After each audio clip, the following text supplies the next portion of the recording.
Welcome to 108 news Telugu. బులెటిన్ల ముందుగా headlines. అరణ్యవాసమా అస్త్ర సన్యాసమా, కేటీఆర్ ప్లాన్ ఏంటి? తప్పు చేసావు సీను, అభిమాని మృతిపై నారా లోకేష్ ఎమోషనల్ ట్వీట్. పెట్ట కొంచెం కోత ఘనం, పెద్దల సభకు చిన్నోడు. మొన్న అయోధ్య, నిన్న కాశీ, ఇప్పుడు అజ్మీర్, తెర వెనుక కథ ఇదేనా? కొద్ది రోజులుగా పార్టీ కార్యక్రమాల్లో చురుగ్గా పాల్గొంటున్న బీఆర్ఎస్ వర్కింగ్ ప్రెసిడెంట్ కేటీఆర్ సడన్గా రాజకీయాలంటే వైరాగ్యం వచ్చింది. కొంతకాలం పాలిటిక్స్ నుంచి బ్రేక్ తీసుకుంటున్నట్లు ఆయన ప్రకటించారు. అయినా అంత సడన్గా బ్రేక్ తీసుకోవడంపై పార్టీలో పెద్ద చర్చ జరుగుతోంది. అసలు ఆయన వైరాగ్యానికి కారణం ఏంటి? రాజకీయాలకు తాత్కాలిక విరామం ప్రకటించారు బీఆర్ఎస్ వర్కింగ్ ప్రెసిడెంట్ కేటీఆర్. ఈ విషయాన్ని ఆయన ఎక్స్ వేదికగా ప్రకటించారు. వెల్నెస్ రీట్రీట్ కోసం కొన్ని రోజులు వెళ్తున్నానంటూ స్పష్టం చేశారు కేటీఆర్. రాజకీయ ప్రత్యర్థులు తనను ఎక్కువగా మిస్ కారని అనుకుంటున్నానంటూ చెరుకులు కూడా విసిరారు.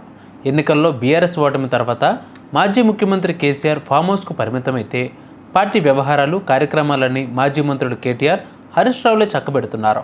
గులాబీ పార్టీ అధికారంలో ఉన్నప్పుడు అటు పార్టీలో ఇటు ప్రభుత్వంలో నెంబర్ 2గా కేటీఆర్ చక్రం తిప్పారు.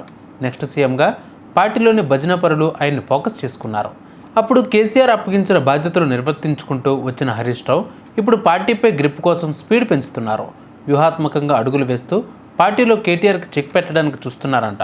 దానితో అలర్ట్ అయిన కేటీఆర్ తానే నెంబర్ 2 అనిపించుకోవడానికి హడావిడి మొదలుపెట్టినట్లు కనిపించారు.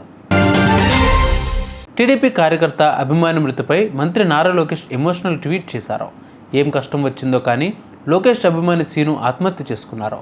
ఈ విషయం లోకేష్ దృష్టికి వెళ్లడంతో ఆయన సోషల్ మీడియాలో ఎమోషనల్ అయ్యారు. అన్నా అన్నా అని పిలిచేవాడివి, ఎవరికి ఏ కష్టం వచ్చినా సహాయం చేయాలని మెసేజ్ చేసేవాడివని ఆవేదన వ్యక్తం చేశారు లోకేష్. తన పుట్టినరోజు, పెళ్లి రోజులను ఓ పండుగలా జరిపేవాడిని లోకేష్ గుర్తు చేసుకున్నారు. ఆపద వస్తే ఈ అన్నకి ఒక్క మెసేజ్ చేయాలనిపించలేదా? దిద్దలేని చాలా పెద్ద తప్పు చేసావు తమ్ముడు, ఐ మిస్ యూ అంటూ ఎమోషనల్ అయ్యారు నారా లోకేష్. ఆత్మాభిమానం ఉండొచ్చు, ఆత్మహత్య చేసుకునేంత కాదు అని పేర్కొన్నారు. సీను బలవన్మరణానికి పాల్పడిన విచారకర సంఘటన సోషల్ మీడియా ద్వారా తెలుసుకున్న వెంటనే అతన్ని బతికించుకునేందుకు చేయని ప్రయత్నం లేదన్నారు. సారీ సీను, నీకున్న కష్టమేంటో నాకు ఎప్పుడు చెప్పలేదని పేర్కొన్నారు నారా లోకేష్. ఏపీలో ఆ రాజ్యసభ ఎన్నికలకు ముహూర్తం కుదిరింది. ఏపీలో ఉన్న 3 రాజ్యసభ సీట్లలో ఒకటి తనకు కేటాయించాలని ప్రస్తుతం ప్రభుత్వంలో కీలకమైన పదవిలో ఉన్న నాయకుడు కొడుకు గట్టిగా కోరుతున్నారు. రాజ్యసభ సీట్ ఆశిస్తున్న ఆ వ్యక్తి వయసులో చిన్నవాడే, మాటల్లో మాత్రం మహాగణుడు. కొన్నేళ్లుగా పార్టీ అధిష్టానం నుంచి పెట్ట కొంచెం గోతగనం అనే పేరు సంపాదించుకున్నాడు. గత ఎన్నికల్లో ఎంపీ సీటుని త్యాగం చేసి తండ్రి కోసం ఎన్నికల్లో ప్రచారం చేసి పార్టీ గెలుపులో కీలకమయ్యాడు. పార్టీ అధిష్టాన పెద్దల ఆశీస్సులు కూడా ఉన్న ఆ యువ నాయకుడికి రాజ్యసభ సీటు వస్తుందా? ఇంతకీ ఆ యువ నాయకుడు ఎవరు?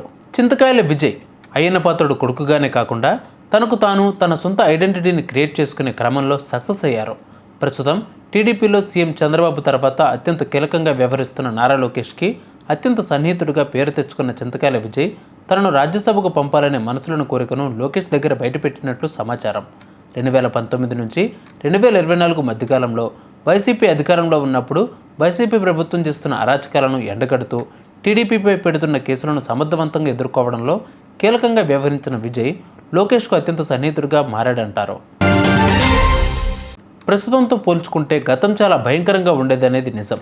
ఇప్పుడు రాజ్యాలు పోయాయి. ప్రపంచాన్ని కుదించేసి ప్రజాస్వామ్యం పరుగులు పెడుతోంది.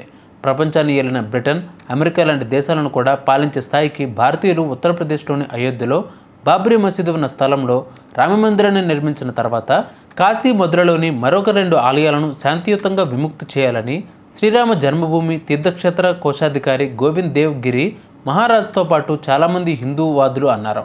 ఈ సందర్భంగానే గోవింద్ దేవ్ గిరి మాట్లాడుతూ కాశీ, మధుర దేవాలయాలను శాంతియుతంగా విముక్తి చేసిన వెంటనే విదేశీ ఆక్రమణదారులు ధ్వంసం చేసిన దేవాలయాలను హిందూ సమాజం మర్చిపోతుందని స్పష్టం చేశారు.